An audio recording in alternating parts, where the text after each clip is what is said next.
Kevin would be really proud of me. Let's let the hate out, Maggie. I'm trying to teach Haven to say that word. Which way is this thing gonna fall? It's not gonna fall for a while, Maggie. I'm like halfway through it.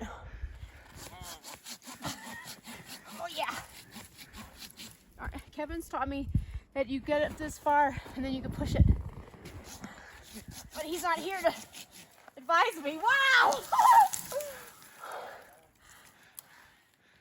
Timber! Motherfuckers! Oh. Wow. I gotta cut some of this off. Was it everything you thought it would be, Maggie? It's even better. Let the hate out, Maggie. Just let it all out. Why is this thing so hard? Ew. Maggie, where's my piece of jewelry in the bottom left-hand drawer? I don't know. Maggie, where's the veil? Oh, yeah. Where's the veil that Aunt Elsie brought back? Maggie, can you call the front desk and get a chair for me? No. Just let the hate out, Maggie.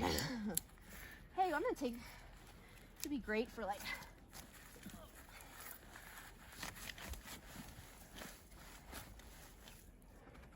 Should I push you over in the snow?